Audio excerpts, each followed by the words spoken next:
Dans l'actualité du 13h15, au lendemain de l'assaut sur Splendid Hotel qui a permis de libérer les otages et neutraliser les assaillants, Ouagadougou porte les stigmates de cette attaque terroriste. Certains lieux publics comme le marché central Rodouoko sont restés fermés ce dimanche, mais c'est surtout le renforcement de la sécurité qui semble prioritaire pour les populations. Témoignage dans ce journal. Et puis les sanctions internationales prises contre l'Iran ont commencé à être levées. L'Agence internationale de l'énergie atomique a donné son feu vert à l'entrée en vigueur de l'accord sur le nucléaire iranien conclu en juillet dernier à Vienne. C'est donc une nouvelle page qui s'ouvre pour Téhéran. Mesdames, Messieurs, bonjour. Ravi de vous retrouver. Au lendemain de l'assaut contre les preneurs d'otages de l'hôtel Splendid à Ouagadougou, la vie reprend dans la ville, même si les populations sont toujours sous le choc. Le gouvernement burkinabé s'est réuni hier en conseil extraordinaire des ministres. Le chef de l'État, président du Faso, s'est adressé aux Burkinabés. Je vous propose un extrait du discours de Rochmar Christian Kabouri. Peuple du Burkina Faso, concitoyennes et concitoyens, cet acte criminel d'une rare barbarie perpétrée contre d'innocentes personnes et que l'organisation criminelle d'Al-Qaïda au Maghreb islamique vient de revendiquer vise à déstabiliser notre pays et ses institutions républicaines et à saper les efforts de construction d'une nation démocratique, paisible et prospère. Or, c'est pour reconquérir, préserver et consolider ces valeurs de démocratie, d'état de droit, de justice, de liberté et de progrès que notre peuple insurgé s'est battu depuis les 30 et 31 octobre 2014 et lors du coup d'État du 16 et 17 septembre 2015 jusqu'au succès des élections couplées présidentielles et législatives du 29 novembre 2015, marquant le retour à une vie constitutionnelle normale au Burkina Faso. Aujourd'hui encore, face à ces terroristes et à leurs actes ignobles, nous devons nous mobiliser pour apporter la riposte appropriée afin de les mettre hors d'état de nuire. 3 jours de deuil national décrété, un bilan provisoire qui fait état de 29 morts et une trentaine de blessés. Le gouvernement a pris des décisions importantes pour le renforcement de la sécurité. Le point de ces décisions avec Issa Lankwandé. Face aux attaques barbares qui ont frappé le Burkina en plein cœur, le gouvernement réagit avec des mesures fortes pour la sécurité du territoire. Le Conseil des ministres du 16 janvier annonce le renforcement des contrôles aux frontières pour assurer la sécurisation de ces dernières, mais aussi celle des villes. L'Agence nationale de renseignement sera très vite opérationnelle pour assurer le rassemblement et le traitement d'informations pour une meilleure prévention des actes hostiles. Le travail de l'agence se verra renforcé par la réactivation de la police de proximité qui va permettre une plus grande fluidité du renseignement.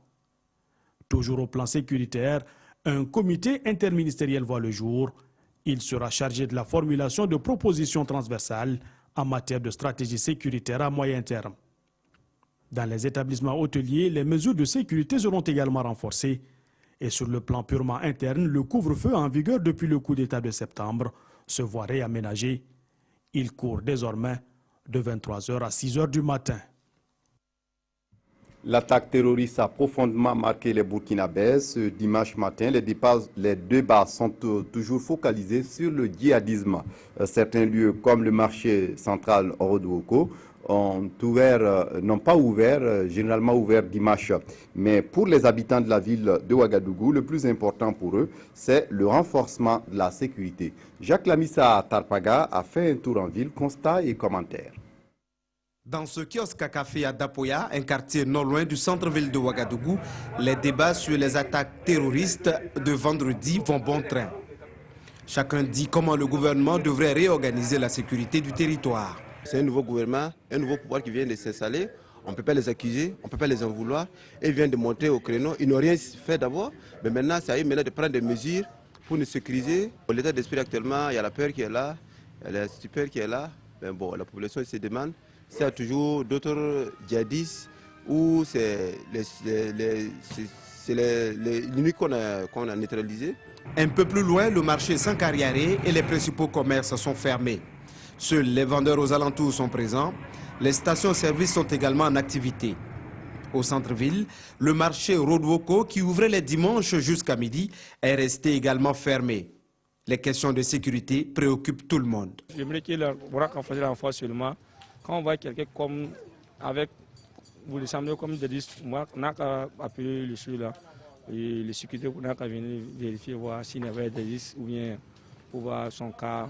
Bon, allez, on n'est pas d'accord avec le dédicien.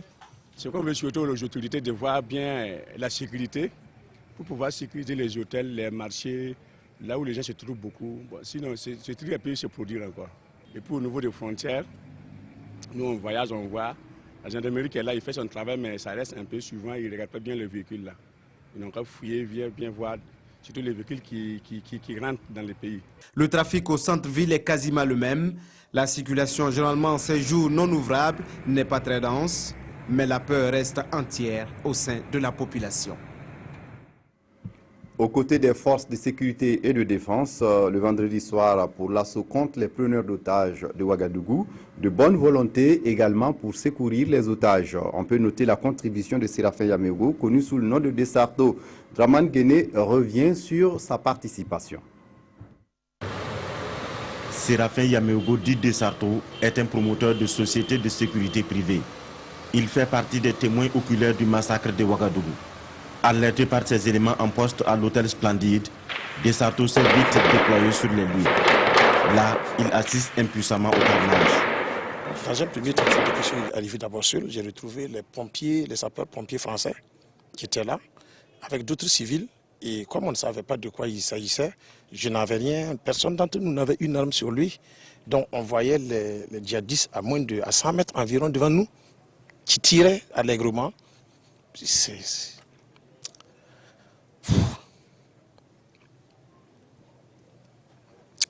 Alors, ils tiraient sur les gens et on était très en colère parce qu'on n'avait rien. Alors moi, je suis reparti rapidement, j'ai repris mon matériel. À son retour, l'offensive terroriste se poursuivait encore. Il s'engage volontiers à côté des forces spéciales étrangères et nationales et participe à l'exfiltration des otages. On a réussi à faire sortir pas mal de gens au niveau de UBA. On a fait sortir une vingtaine de personnes. Au niveau des services qui sont à côté également, on a réussi à faire sortir peut-être une soixantaine de personnes au total. Et on a gardé notre position et on donnait donc les informations au commandant de l'unité de la gendarmerie qui venait donc pour l'intervention. Desarto était donc engagé à secourir des civils aux mains nues dans un milieu où la force du feu était à son comble. Et avant de poursuivre cette information, le Premier ministre malien est en ce moment à Ouagadougou. Il est venu présenter les condoléances du Mali à la nation burkinabé suite à l'attaque dont le Burkina Faso a été victime. Accueilli par son homologue, le Premier ministre malien s'est aussi rendu à Kosiam avant d'effectuer un tour sur les lieux de l'attaque. C'est l'occasion pour lui de parler des efforts que les deux pays vont fournir dans la lutte contre le terrorisme. Bien avant l'attaque de Ouagadougou, dans l'après-midi du 15 janvier, 9 hommes, dont 5 gendarmes à bord d'un véhicule de la gendarmerie de Tinakov, ont été victimes d'une embuscade dans le village d'Inabao, situé à une quarantaine de kilomètres de la commune de Tinakov dans la province de Loudalan. Cette attaque aurait été menée, selon des témoins, par au moins 6 inconnus à moto, alors que les victimes revenaient de l'attribution de boutiques au marché d'Inabao. Ces attaques ont fait 2 morts, dont un gendarme et 2 blessés. Les assaillants seraient en fuite vers le Mali. Alexis Ouedraogo, Joseph Bambara. Ces véhicules et ce corps calciné traduisent la violence de l'attaque dont ont été victimes les 9 occupants. Selon l'un des rescapés de cette attaque, ils étaient 4 membres de la mairie de Tinakov, avec à leur tête le président de la délégation spéciale, escorté par 5 gendarmes. Ils revenaient d'une attribution de boutique au marché d'Inabao, village situé à une quarantaine de kilomètres de Tinakov, lorsqu'ils sont tombés dans une embuscade. Selon l'un des témoins oculaires, les assaillants, embusqués dans ces touffes d'herbe, auraient utilisé un engin explosif au passage du véhicule, dont voici le dispositif.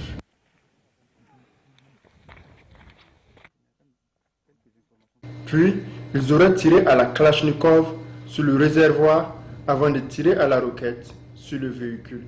Roquette dont l'emballage est encore visible sur les lieux. Nos hommes de sécurité, les gendarmes qui étaient là, ont ouvert eux aussi le feu. Voilà, donc, ils ripostaient. Et à un certain moment, ils ont lancé quelque chose qui s'est explosé à quelques mètres de nous. Après plus d'une heure de combat, le bilan est lourd. 2 morts, dont un gendarme et 2 gendarmes blessés. Il y a 2 qui étaient gravement touchés. Donc un même là, avant même qu'on ne décale, c'est-à-dire que lui, il ne vivait même plus. Puisqu'il est tombé du côté même où les tirs venaient. Voilà. Et si vous êtes allé, c'est lui qui est resté calciné en bas du véhicule. Les blessés auraient été évacués à 22 h à bord d'un hélicoptère français vers l'hôpital Blaise Compaoré. Les assaillants, des inconnus au nombre de 6 selon les témoins, se seraient enfuis à moto vers la frontière du Mali, située à 2 km, en traversant le fleuve Béli. Retour à l'hôpital Yalgado Ouedraogo où sont soignés les blessés de l'attaque. Le ministre de la Santé et les responsables des centres hospitaliers de la ville de Ouagadougou sont en concertation depuis ce matin pour faire le point de la situation. Ils sont revenus sur la prise en charge des blessés. Le point est avec Nyakiteda. Le bilan provisoire fait état de 69 blessés enregistrés dans les formations sanitaires au lendemain des attaques djihadistes perpétrées à Ouagadougou et au Sahel burkinabé. C'est ce qui ressort de cette rencontre, une rencontre initiée par le ministère de la Santé. Dans nos formations sanitaires, nous n'avons pas enregistré de décès. Donc les structures se sont vraiment bien organisées pour assurer la prise en charge des différents blessés.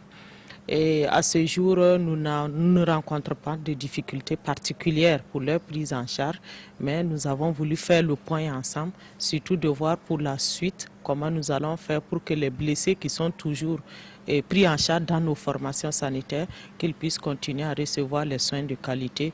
Et autour de la table, la direction régionale de la santé du centre, les responsables des grands hôpitaux publics de la ville de Ouagadougou, l'hôpital Blaise Compaoré, les CHI pédiatrie Charles de Gaulle et Yalgado Ouedraogo. Nous avons enregistré 31 blessés. En plus, nous avons reçu pour l'assistance psychologique 21 personnes en provenance de l'hôpital Blaise Compaoré. Donc 12 personnes ont subi des interventions chirurgicales. Donc ça veut dire qu'ils sont toujours en hospitalisation. La prise en charge des blessés issus des attaques djihadistes du 15 janvier dernier est entièrement gratuite, réaffirme Dr Djeneba Sanon, secrétaire général du ministère de la Santé, qui salue la promptitude et la loyauté des acteurs des différentes formations sanitaires qui ont permis d'éviter toute perte en vies humaines dans les hôpitaux. En revanche, les corps des victimes enlevées sur les lieux des attaques ont été transférés à Yalgado Ouedraogo et à l'hôpital Blaise Compaoré. Justement, Dr Djeneba Sanou, qui, au nom du ministre de la Santé, informe les populations que la prise en charge des victimes suite aux attaques terroristes du 15 janvier 2016 à Ouagadougou est gratuite dans tous les centres de santé et hôpitaux publics. Et à cet effet, elle invite toute victime à y faire recours et à poursuivre les soins dans la même formation sanitaire afin de faciliter cette prise en charge gratuite. Elle précise également que les références et les contre-références doivent être faites par les centres de santé et non à l'initiative des victimes. Jamais le pays n'avait subi d'attaques terroristes d'une telle ampleur. Au moins 29 personnes sont mortes dans la capitale qui porte encore les stigmates de cette attaque. Retour sur les lieux avec Frédéric Etienne Bassenga. La scène de crime est encore délimitée, les curieux tenus à l'écart, les enquêteurs font le travail.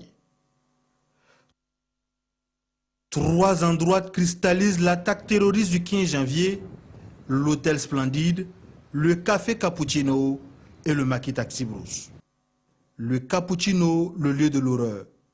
Sur la terrasse de ce café, 8 personnes ont perdu la vie, la majeure partie de balles dans la tête à bout portant. Mais c'est à l'intérieur que la désolation est à son comble. 17 vies enlevées, certains par balles, d'autres par asphyxie. Côté Splendide, les impacts de balles témoignent la violence des combats durant la nuit. Les assaillants auraient même utilisé des balles incendiaires pour mettre hors d'état d'utilisation ces véhicules. Des violences qui les auraient contraints à se retrancher dans ce maquis, le taxi brousse, où l'assaut final est intervenu. Ces traces de sang symbolisent la position où leur chef a été mis hors d'état de nuit. Un homme de peau blanche, il était cagoulé. Juste à côté, un autre de peau blanche et à quelques mètres, le dernier, mais de peau noire. Merci. C'est vrai que nous sommes revenus sur le site pour effectuer des fouilles, pour voir s'il n'y avait pas d'autres victimes. Et aussi la police scientifique a commencé le travail scientifique. Voilà, pour un peu comprendre comment les choses se sont déroulées. Et c'est sur ça que nous sommes actuellement, parce que je ne peux pas dire plus, comme l'enquête est en cours. Sûrement qu'on aura d'autres informations plus. Donc là, nous sommes vraiment sur le terrain avec des experts qui vont nous aider à comprendre le déroulement des choses, nous comprendre à identifier les auteurs de cet acte ignoble et nous aider aussi pour l'enquête. Des spécialistes français sont déjà à Ouagadougou pour appuyer l'enquête. Une rencontre est prévue entre spécialistes burkinabés et français pour coordonner la suite des opérations. Un mot sur d'autres malfaiteurs, comme ces bandits arrêtés par la police nationale. Ce sont des malfrats qui opéraient dans des domiciles privés et leur forfait, une fois exécuté, ils procédaient au viol de leurs victimes. Désormais, ils vont méditer sur leur sort dans les geôles. Maxime Zongo. Suite à de multiples plaintes formulées par de nombreux citoyens, l'unité d'intervention polyvalente de la police nationale a décidé de passer à l'action. Résultat, ce sont 12 malfrats spécialisés dans des attaques à main armée qui sont tombés dans leur filet. Après une longue période d'investigation et grâce à la franche collaboration de la population et de certaines victimes elles-mêmes, nous avons mis la main sur une bande composée de 12 individus, interpellés tour à tour sur les infractions suivantes: vol à main armée, séquestration, agression et viol collectif. Ces individus ont tous reconnu les faits à eux reprochés. Ces bandits qui ont été présentés ce vendredi à la presse nationale appartiennent à un même réseau. Ils avaient pour cible des domiciles à Ouara 2000, des maisons de tolérance, des stations de service, des boutiques et bien d'autres lieux qu'ils estimaient porteurs. Des armes à feu, des téléphones portables, des postes téléviseurs, des engins à 2 roues, des billets de banque et bien d'autres objets de luxe. Voilà le butin retrouvé après investigation. L'appel de la police nationale à l'endroit de toute la population: collaborer avec les forces de sécurité. Les numéros verts disponibles, le 1010, le 17 ou le 16. Et puis à l'étranger, le feu vert donné par l'Agence internationale de l'énergie atomique à l'entrée en vigueur de l'accord nucléaire conclu le 14 juillet entre l'Iran et les grandes puissances a suscité de nombreuses réactions diplomatiques. Le secrétaire général de l'ONU, Ban Ki-moon, a salué une étape majeure qui reflète l'effort accompli de bonne foi par toutes les parties afin de remplir les engagements sur lesquels elles se sont entendues. Une étape importante pour la paix et la sécurité. L'accord sur le nucléaire iranien est entré en vigueur. L'Agence internationale de l'énergie atomique a donné samedi soir son feu vert. Résultat, toutes les sanctions internationales contre Téhéran vont être levées. Il aura fallu une dernière journée de travail à Vienne pour les chefs de la diplomatie européenne, iranienne et américaine. Almost exactly 6 months. Aujourd'hui, presque 6 mois après la finalisation de cet accord historique, l'AIEA a vérifié que l'Iran a tenu ses engagements liés au nucléaire tels qu'ils sont décrits dans l'accord de juillet. Puisque l'Iran a respecté ses engagements, aujourd'hui les sanctions économiques et financières, multilatérales et nationales liées au programme nucléaire de l'Iran sont levées. L'accord garantit le caractère civil du nucléaire iranien. Sa signature en juillet 2015 a mis fin à plus d'une décennie d'isolement diplomatique du pays. Non au racisme, non au sexisme, Allemands et réfugiés dénoncent les agressions du réveillon. Plus de 2 semaines après les agressions sexuelles du Nouvel An qui ont traumatisé la ville, les centaines d'immigrés se sont rassemblés sur les lieux des attaques devant la gare centrale. Par leur présence, ils voulaient exprimer leur solidarité avec les victimes et mettre en garde contre tout amalgame entre réfugiés et agresseurs. Nous respectons les valeurs de la société allemande. C'est l'un des slogans affichés par ces demandeurs d'asile syriens ou afghans à Cologne. Une contre-offensive pacifique et silencieuse pour dénoncer les agressions de la Saint-Sylvestre attribuées à des réfugiés. Une manière de se démarquer de ceux qui ont attaqué des femmes dans les rues de plusieurs villes allemandes.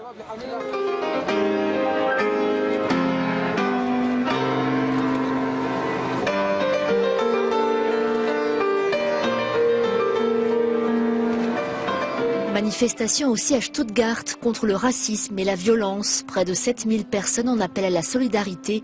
Un rassemblement à l'appel de très nombreuses organisations. C'est un événement très important. C'est un signal très fort envoyé depuis notre ville que le racisme et la haine contre des personnes d'autres pays ou des réfugiés ne sont pas autorisés ici. Après les incidents, il faut faire attention à ne pas mélanger hostilité à l'égard des femmes et racisme. 300 plaintes pour agressions sexuelles visant des femmes ont été déposées à Cologne. D'après les autorités allemandes, la quasi-totalité des suspects sont d'origine étrangère. C'est tout pour ce journal. Merci de votre attention. Très bonne suite de programmes sur la RTV. Au revoir.